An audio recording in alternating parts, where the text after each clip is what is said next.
Hey, this is Edna White. I am so glad you're with me today. Today, I'm going to share how you can master your emotions and use emotional intelligence to navigate life's toughest moments.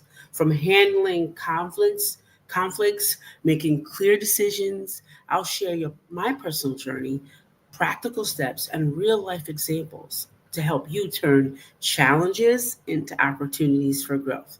So let's strive together. So let's get started. I know that we often hear the word emotional intelligence floating around everywhere, right? And it's a buzzword. It's become the buzzword. It is the buzzword. Probably say the buzzword, but it's a skill that you can change how we handle conflict. Most people do not like conflict. They either stray away from it or they get, they enter it, I guess, in a fight mode versus intelligently listening and being open to hear what is being said, or they just fawn and lie that they understand. That's really what it is. So it's a tough decision, and it can create self doubt. But we're going to try to dispel or start to break up some of that fallow ground so we can start to understand how we can do this in our own homes, in our personal lives, when we're socially, and also when we're in the workplace.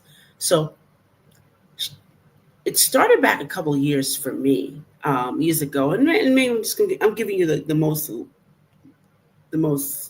I guess, newest incident in my life regarding this.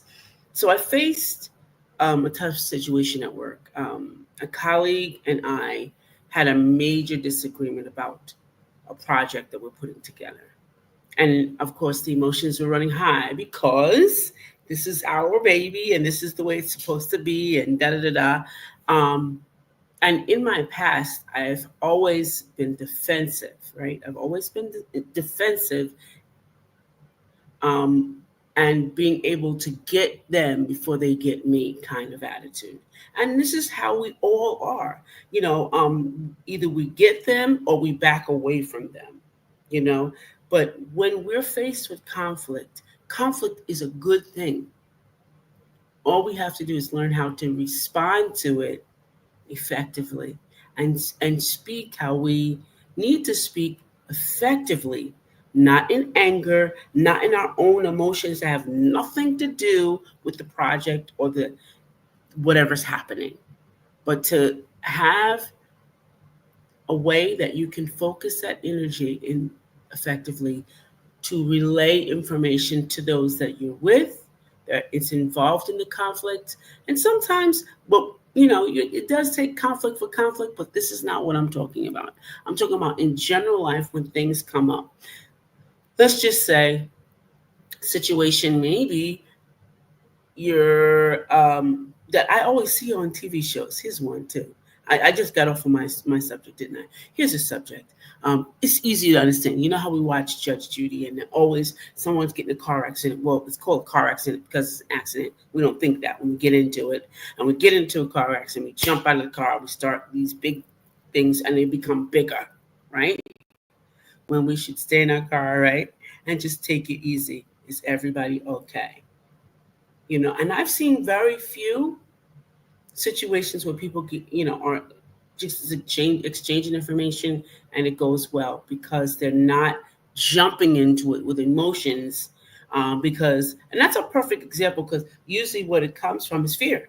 It's because you're afraid. PTSD, all those things may come in, trauma, just reminding you of a situation, and you jump out in fear because anger is nothing but fear. That's all it is. It's nothing more. And when we really decide to figure out, and when people are being, you know, going at us, we got to understand it's all about fear. When they are responding a certain way, it's all about fear. From their perspective, they do the same exact thing you're doing. So, how can two people have a really great conversation and communicate well if they're both yelling, right? So, In my past, during this project, I got like Edith Bunker on that one. But in my past, in the situation at work, I wanted to defend myself. I wanted to defend myself. And now this was the times of Zoom. So I was able to take a pause by clicking the camera and turning it off and doing this thing like, should I do this? You need to calm down. And I'm talking to myself out loud off camera with the mic off, by the way. Okay. So I am taking that break before I say something that I'm not supposed to, right? So I was able to do that on the Zoom. You may not be able to do that, but it's called pause by taking a deep breath in and a deep breath out, right? And getting that oxygen in your brain to relieve that fear, because you're going to be defensive. Fear is nothing but, defensiveness is nothing but fear. Apologize. So that is exactly what's happening with you.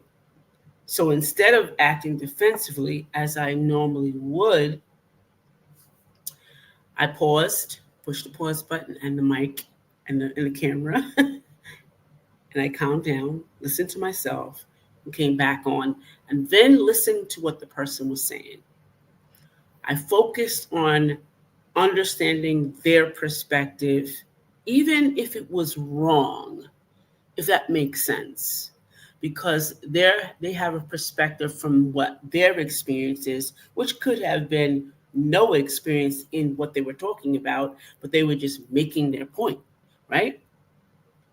That shift not only resolved the conflict because I was able to then see them for who they were. And, as they say when they tell you, and understand they have no experience about what they're talking about. So that's okay. But then I'm able to relay, right, and say from my experience as this, and this in this area, this is how we should approach this, and give examples of, different, case studies that I've had, right? So I was able to calm down and accept what that person was saying from their perspective, because that's where they were.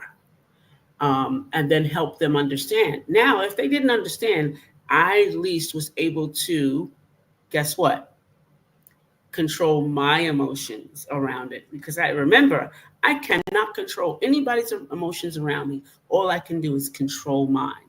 So that resolved a conflict, and it strengthened my work ethic, number one, and then also strengthened our working relationship. She may not understand where I'm coming from, but she had more information for her database in her brain to see where I was coming from. Okay? So that experience itself taught me the power of self awareness and empathy, no matter where people are, even though if I have to believe them, I do have to believe them. If they're saying what they're saying, I have to believe them, and I have to be able to hear them. I don't have to, accept it, but I be able to hear them, and that's the two powerful aspects of emotional intelligence. Is the power of self-awareness and empathy. Did you think that emotional intelligence was about everybody else? Absolutely not. Absolutely not. It's not about controlling them. It's controlling you. That's what it's all about. And effectively controlling you, not making you in control that you don't say anything, or you keep your mouth closed about things, or you let people walk over. It's not about that. It's not about others. It's about knowing yourself. Okay? So here's some steps to build emotional intelligence for you, in everything you do. If you are a manager, if you are a supervisor, if you are a manager of a team, if you are just yourself and working with a team of other people, if you're an employee, if you are a staff member, if you are a volunteer, here's some steps to build emotional intelligence. Number one, pause before reacting.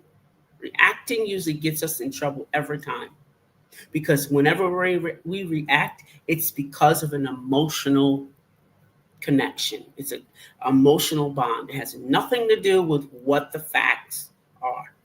It has nothing to do with it. Yeah, it's truly the answer. So, in moments of conflict, our first instinct is often to react. Instead, take a deep breath, like I told you. I tell this to my grandkids all the time. Take a deep breath. And sometimes you can't take a deep breath, but I'm talking about in communications or when we're talking. How about that? Right? Take a deep breath. Count to 5 and ask yourself, what am I feeling right now? And this is all quick. What am I feeling right now? Okay, I'm feeling something that has nothing to do with this situation. And maybe they called your name and the name rang true with something else. Well, you have to address that, right?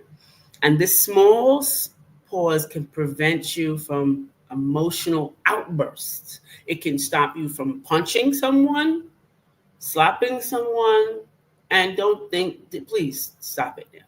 Don't send me emails and texts about, we don't do that at the workplace. Please, you think about it, and sometimes it does happen. So stop it now. You want to smack them, you want to hit them, you want to do all that. Okay. And then you want to tell them something that might be inappropriate, that might just get you in trouble, get you a pink slip, yellow slip, all of that. So you have to learn to control yourself. Remember, you cannot control anybody else. You only can control you, right? So during a heated argument, this is a great example.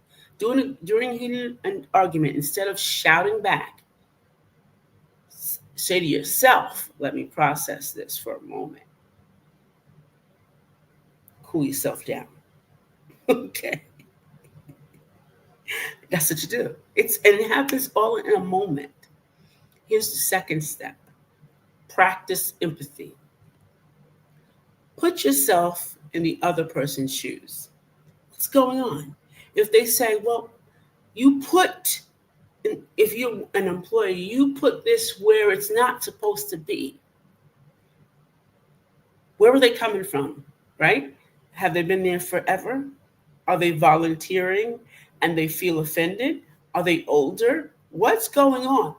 Take a big picture of what's going on, who you're talking to, right? Instead of saying, who are you talking to, right?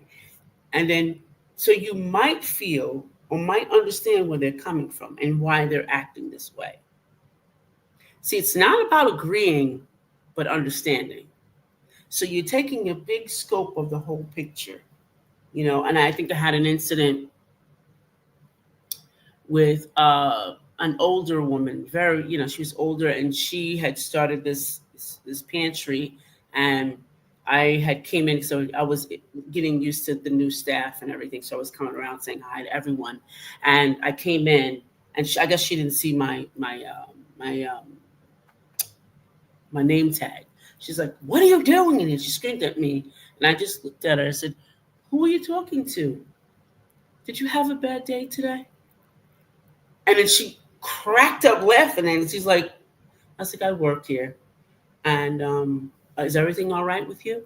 And it was like, it caught her off guard because she's so used to doing that. And ever since ever since then, she approached me totally different.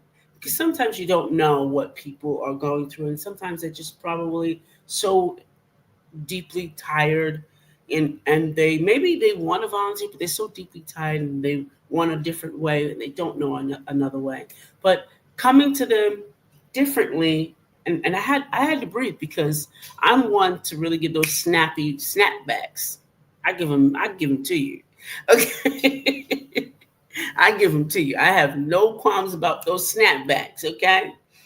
And but I didn't. I was able to say, oh, because she's an older woman, maybe she's not having a great time. Maybe she's just protecting what she knows to protect, because she's the leader there, and people are not taking her for granted. Okay, and I had to calm it down and bring it to another level, or a different direction. So I was able to diffuse that. So practice empathy, understanding. And another example is in a family conflict. Instead of dismissing someone's frustration, say, I hear you. I hear that you're upset. Can you tell me more about why you feel this way? And that changes the whole dynamic because now it's about them. It's not about you. It's not about the attack, you know? So you change how it comes. Okay, step 3, make decisions with clarity. Critical decisions can feel overwhelming, right? They can really, because once you get into a conflict, you get overwhelmed, and all these feelings and the things that you felt from like 30 years ago come peeling forward, right? Use the emotional intelligence by separating emotions from logic. Identify your values and align with your choices with them. Identify your values. This is not how I roll, but I can roll this way. This is me talking. I can roll this way, but I'm not gonna roll this way. This is what I'm gonna do. In my family, this is what I'm gonna do because I'm a generational changer. I'm building generations, so I'm changing the dynamic of the generational cycle at work. I may have gotten it like this, and you may have been doing this for years, but this is what you're not going to do to me, and this is how I'm going to change that dynamic. This is how we're going to work this from now on. So I'm learning to make decisions that are clear in my value system. Okay, I'm making those choices from my value system and not from my emotions, because my emotions be like, yo, all out my mouth. Right? And words tend to have critical damage to the soul. So I, along the way, have learned, like the true Scorpio I might be, go right for the jugular, and I silence it all with just words. So I've learned that's not my value. That's the emotions thing talking. So my values is treat everybody kind, the way I would want to be treated. So I line up with that. Okay? So critical decisions require critical thinking. So make sure that they line up. For example, when you're deciding between job offers, write down how much aligns with your goals and your feelings. This job might align with the money, but everything about it doesn't align with how you feel and where you want to go in your life. Is it what you want to do? Or if there's a situation that's presenting itself that maybe you don't care about, you may be in court, and is this a decision, me acting up, is it going to change what's happening right now? In your mind, you got to put those emotions aside. Okay. And the last step 4, is reflect and learn. After this is over, after that situation is over, and after every critical moment, take time to reflect. What went well? What could have been better? And help yourself build your self-awareness over time. Because this is going to take time for you to be so very aware of yourself so that you can, get a hold of yourself pretty much. Get a hold of yourself and be able to, handle these things, be able to, be a higher version of yourself. All right. So remember, and I'm going to recap this whole thing. If you guys just jumped in on the live, I'm going to recap it. Remember, pause before reacting, practice empathy, make decisions with clarity, and always reflect to grow. Emotional intelligence isn't about perfection. Just so you get that right, it's not about perfection. I feel like I got something on me. It's about progress. And I'm going to give you a motivational note here. When you master your emotional intelligence, you don't just handle life's challenges, you thrive through them. It's part of my saying: heal, connect, thrive. Heal you, connect to others, thrive in life. Simple as that. If this whole message resonates with you, share this live with your friends or drop your favorite takeaway in the comments. I'd love to hear your comments and love to hear what you have to say. And remember, mastering your emotional intelligence is not about anybody else. It's about you, your self-awareness.